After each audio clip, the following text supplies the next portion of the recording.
So Okay, Hello, please, hello, please. Trevor, and hello, Dr. Khoo.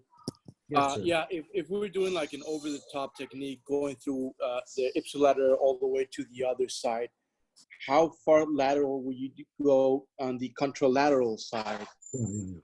What would be the margin to go? Yes, sir. So, as you know, was that Dr. Mola or was that Dr. Baez that just asked that? Was that Dr. Baez? bias. It's Dr. Bias. Yeah, thank you very Yes, sir. much. Thank you, sir. So, as you know, when you're doing the drill across, that's the most disorienting thing about the procedure, especially when you're first starting to do it. And even now, like I've done thousands and I still get disoriented because I don't know how far across I am. So your question, I think, is really in two parts, right? One is when you're going out the contralateral foramen here, like how do you know how far you are? Because all you see is the nerve root and bone over it. And one of the general rules of thumb we still use to this day is I will oftentimes just keep the fluoroscopy in an AP position. And if I'm ever confused, I will just swing the fluoro in, like it's in AP. So I have the wig-wag of the fluoro. I move it out of the way and sitting to my right or left.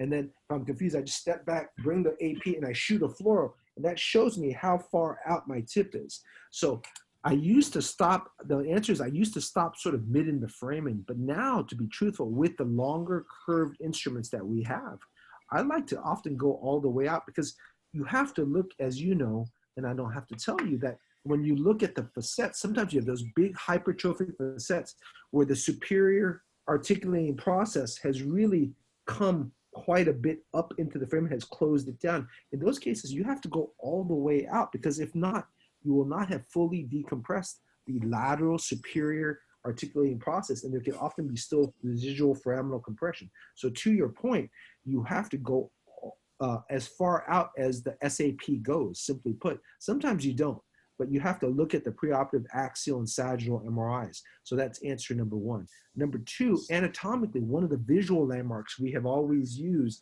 is that as we're going out this nerve, once we see the swelling of the DRG, which is right here, as you see the nerve roots start to begin to get fat over the disc space, that's another visual cue that we know we've gone far enough because typically the DRG sits at or near the lateral edge of the SAP, and that's another visual use we have.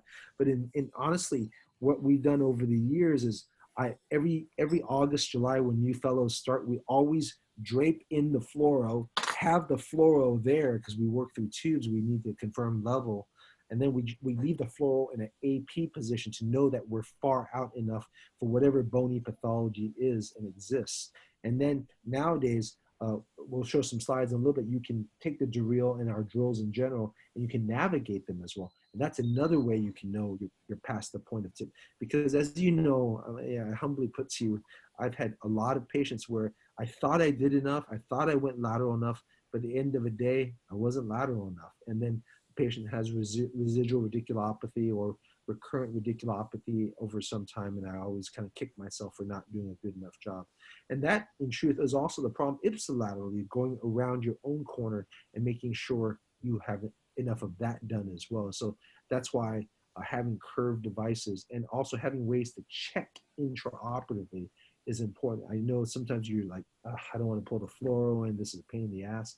But you know, a couple minutes there is worth a whole lot of headaches later on of having to bring the patient back or the patient still having symptoms and you're trying to explain to them in clinic how maybe we didn't decompress as far as we could have and so on and so forth.